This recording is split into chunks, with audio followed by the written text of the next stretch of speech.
तो dear friends and beloved students, Sudarshan Gurukul group of education में आप सबका हार्दिक स्वागत और अभिनंदन।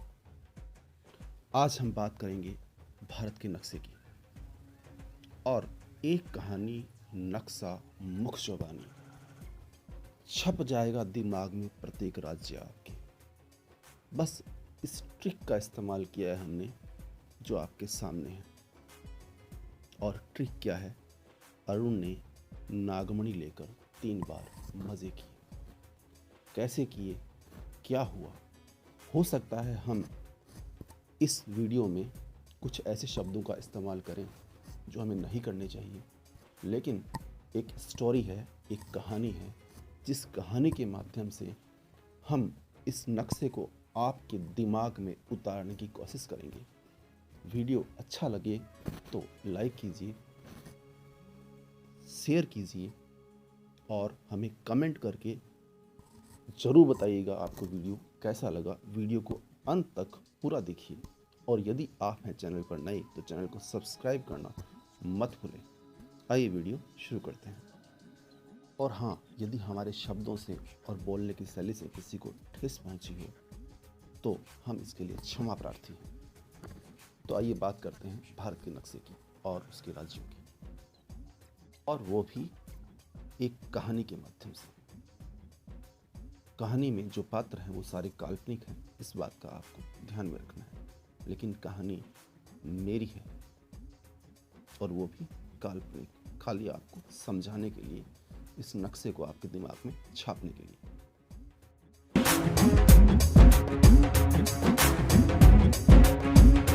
तो डियर फ्रेंड्स, हम बात कर रहे हैं सबसे पहले मध्य प्रदेश। अब नाम ही मध्य प्रदेश है, मतलब मध्य में यानी बीच में। तो मान के चलिए कि पूरे नक्शे में भारत के सबसे बीच में मध्य प्रदेश होना ही है। लेकिन भाई, मैं अपना सफ़र एक कहानी के माध्यम से शुरू करता हूँ। अब क्योंकि मैं राजस्थान से शुरू करना चाहूँगा, और आप कहोगे सर राजस्थान से क्यों? अरे भाई, राजस्थान में मेरी प्यारी प्यारी सजनी जो रहती है, इसलिए वहीं से अपना सफ़र शुरू करना चाहूँगा। लेकिन भाई, जब छुट्टियाँ हुई तो मेरा विचार बना गोवा घूमने का। जी हाँ, गोवा। अब जब गोवा घूमना था मुझे, तो मुझे गुजरात से होते हुए महाराष्ट्र और फिर गोवा में जाना पड़ता ना। लेकिन एक बात और मज़े की देखिए कि अगर मैं गोवा जाता, क्योंकि मेरी इच्छा भी थी भाई, राजस्थान से मुझे अपना सफ़र शुरू करना था, और अगर मुझे गोवा जाना होता, अगर मैं जाता पहले, तो बीच में दादी से मिलने का अवसर भी मुझे मिल जाता। दादी मतलब दमन और दीव में दी ले लिया, और दादरा और नगर हवेली में हमने दा ले लिया। तो दीव और दा यानी दादरा, दादी, दी, दा, दादी। ओके, तो यहाँ पर दादी से मिलने का अवसर भी मिल जाता। अब क्योंकि मैं किनारे किनारे चल रहा था भाई, सड़क के बीच में चलना ठीक नहीं है ना, इसलिए। तो अब देखिए, यहाँ पर बात मैं कर रहा था गोवा की, क्योंकि गोवा मुझे अच्छा लगता है भाई। वो समुद्री तट, समुद्री किनारा, आहा क्या आनंद है, और उसके किनारे पर जो लुफ्त, ये बातें चलो कभी गोवा जाएंगे तो पता चल जाएगी अपने आप। लेकिन फ़िलहाल मैं अगर बात करता गोवा की, मुझे कहाँ जाना था? गोवा, है ना। और गोवा जाने का रास्ता गुजरात और महाराष्ट्र से होकर निकलता था, क्योंकि महाराष्ट्र और कर्नाटक के बीच में इधर देखिए कोने पर पणजी गोवा लिखा हुआ है ना। गोवा ये छोटा सा दिख रहा है ना आपको, बस यही तो गोवा है। बड़ी शानदार जगह है। लेकिन भाई, रही बात अकेले जाने की, तो अकेले जाने में थोड़ा मज़ा नहीं आता। इसलिए मैंने क्या किया कि अपने 1-2 दोस्तों को भी साथ लेने का निश्चय किया। तो फिर मेरा दोस्त रहता है भाई पंजाब में, पंजाबी मुंडा है। तो भाई राजस्थान से मैं गया पंजाब, और पास में ही हरियाणा मुस्टंडा एक प्यारा दोस्त और है। तो पंजाब और हरियाणा से मैंने अपने 2 दोस्तों को साथ लिया, और साथ लिया तो उनसे राय पूछी भाई कहाँ चलें घूमने। तो उन्होंने बोला यार चलो शिमला चलते हैं। शिमला मतलब जम्मू कश्मीर चलते हैं। और जम्मू कश्मीर चलते हैं तो देखिए रास्ता तो वही है ना, किनारे किनारे चल रहे हैं।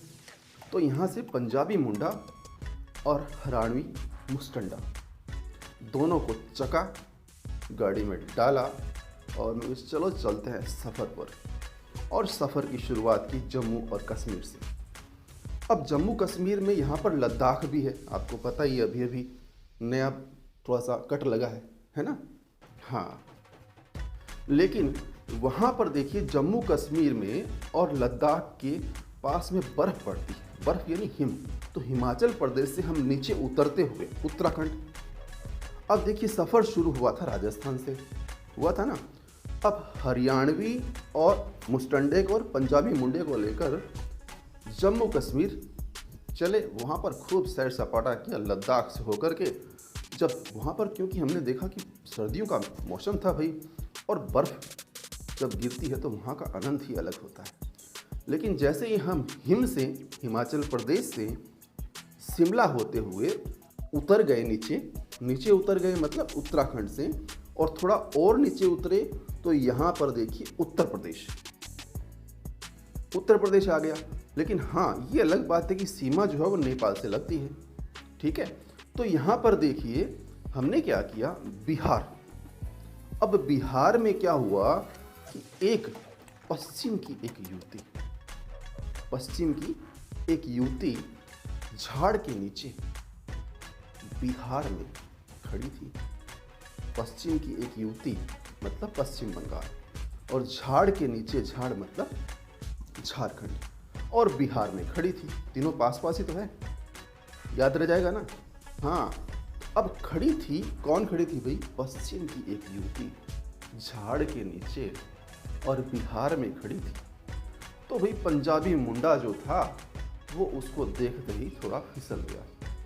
अब फिसल गया, उसने कहा भाई मैं तो यहीं रुकूंगा कुछ देर। बड़ी मुश्किल से उसे धक्का देकर निकाला और निकाल करके भूटान का थोड़ा डर दिखाया। अब थोड़ा, क्योंकि हमें किनारे किनारे जाना था। अब चलो उसने भी कोई ज़बरदस्ती नहीं की कि चलो वापस आते वक्त देखेंगे, ऐसे करके उसको थोड़ा सा झांसा दिया और वहाँ से निकल पड़े। और जैसे ही हम निकले तो वहाँ पर देखिए उस पंजाबी मुंडे का ही एक दोस्त था जिसका नाम था अरुण। याद रह जाएगा ना, पंजाबी मुंडा तो मेरा दोस्त था ना भाई, और उस पंजाबी मुंडे का एक दोस्त था अरुण। तो अरुण जो था, अब उसने क्या किया, जैसे ही अब अरुण को देखा, क्योंकि पंजाबी लोग यार दोस्तों में खूब मज़े करते हैं, तो अरुण उसका एक प्यारा सा दोस्त था। और अब उस पंजाबी मुंडे ने क्या किया, अरुण के साथ नागमणि लेकर 3 बार मजे किए और पूरे मजे लिए। अब देखिए यहाँ पर ये लॉजिक क्या काम करता है कि अरुण के साथ, यानी अरुणाचल प्रदेश, तो अरुण के साथ यानी अरुणाचल प्रदेश, और नागमणि, नाग यानी नागालैंड और मणि यानी मणिपुर, और मिजोरम यानी मजे की, त्रिपुरा, त्रि यानी 3 और पूरा यानी पूरे। तो पंजाबी मुंडे ने क्या किया भाई, आपको समझ में आया। पंजाबी मुंडे ने कहा असी तो इत्थे ही रुक दे भाई, असी मतलब असम, तो असी तो इत्थे ही रुकते हैं। अब इत्थे किथे, क्योंकि उसको तो, उसके तो दिमाग में फीड था ना अरुण के साथ। अब अरुण के पास थी नागमणि, तो अरुण के साथ नागमणि लेकर 3 बार पूरे मजे लिए। हम क्या करते, हम वहाँ पर मेघालय में रुक गए, क्योंकि मेघों का आनंद मेघालय में, और मेघालय में भी कुछ बात है भाई। कभी जाओ ना घूमने तो आप देखना, शिलोंग पास में पड़ता है, बड़ी प्यारी जगह है।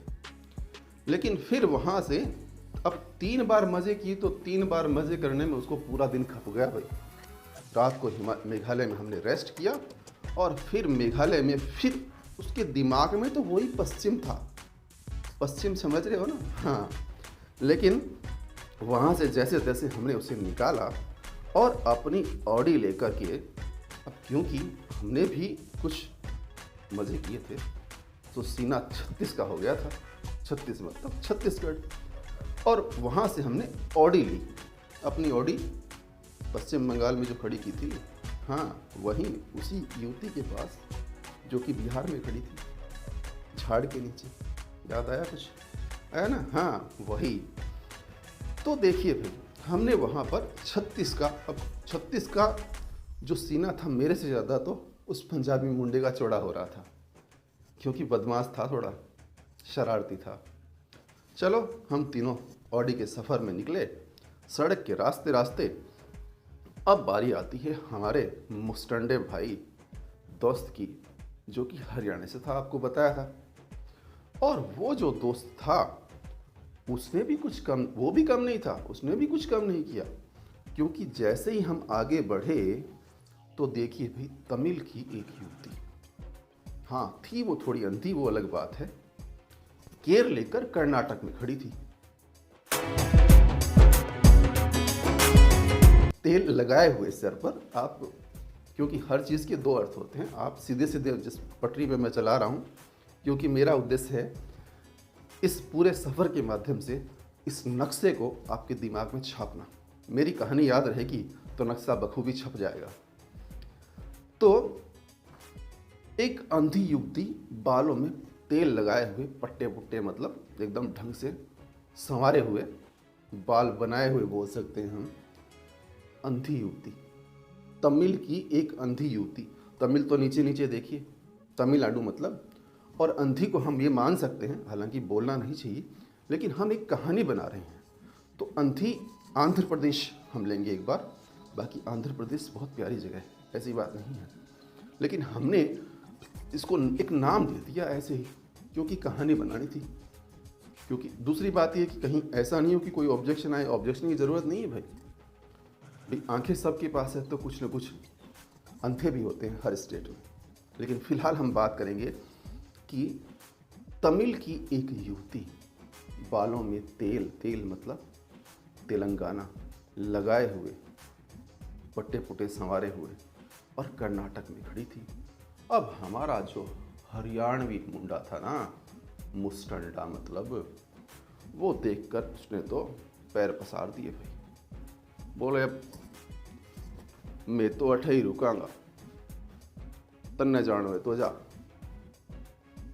अब मैं तो मतलब मैं तो अठे ही रुकूंगा भाई, तन्ने जानो तो जा आगे। तो मैंने कहा भाई, अब ये तो ताकत है ना, ताकत है तो माइंड तो कम इस्तेमाल करते हैं, ताकत को ज़्यादा इस्तेमाल करते हैं। भाई चल तू भी अपनी ताकत का प्रदर्शन कर ले और थोड़ी खर्च कर दे, रुक जा। रुक लिए, लेकिन हम क्या देखते हैं कि ये सफ़र जैसे हम तय करके आए और उसकी बातों को इग्नोर करते हुए हमने जब नज़र डाली तो हमारा गोवा खड़ा था। अरे हाँ, अरे यार, आखिरकार मेरी तमन्ना पूरी हुई और गोवा घूमने का अवसर मुझे मिल ही गया। अब देखिए, या तो मैं सीधा आता मतलब सीधा मैं राजस्थान की बात बताई मैंने, गुजरात होते हुए महाराष्ट्र से गोवा आता, वहाँ पर बीच में दादी से मिलना हो जाता। लेकिन अब मैं गोवा, चूँकि मैं पूरे देश का भ्रमण करके आया था, और गोवा जो कि महाराष्ट्र के इधर और कर्नाटक इधर कोने पर पड़ता है भाई, गोवा में फिर हम भी 3-4-5 दिन खूब रुके, खूब इंजॉय किया, आनंद उठाया। और हमारा सफ़र जो था उसको आगे हम, क्योंकि वापस हमें जाना तो वहीं था ना, तो हम महाराष्ट्र से होते हुए वहाँ मुंबई, जिसे बॉम्बे कहा जाता था, और वहाँ पर कुछ सितारणियों से मुलाकात करके और दादी से मिलकर गुजरात गांधीनगर होते हुए, और फिर हम राजस्थान पहुँचे, और राजस्थान से पंजाबी मुड़ा चला गया पंजाब, और मुस्टंडा चला गया हरियाणा। क्योंकि वहाँ पर देखिए दिल्ली भी पास में पड़ता है, केंद्र शासित प्रदेश है, हमारे देश की राजधानी भी है, तो उसका अगर जिक्र नहीं करेंगे तो फिर गलत बात हो जाएगी ना। लेकिन फ़िलहाल हम जयपुर की बात करते हैं, राजस्थान, और राजस्थान हम पहुँच ही गए। तो ये था हमारा सफ़र। हमारा सफ़र आपको कैसा लगा ज़रूर बताइएगा कमेंट बॉक्स में जाकर। वीडियो अच्छा लगा हो तो लाइक कीजिए, शेयर कीजिए, और चैनल पर नए हैं तो सब्सक्राइब अवश्य कर लीजिए। मिलेंगे जल्द ही एक नए वीडियो के साथ, तब तक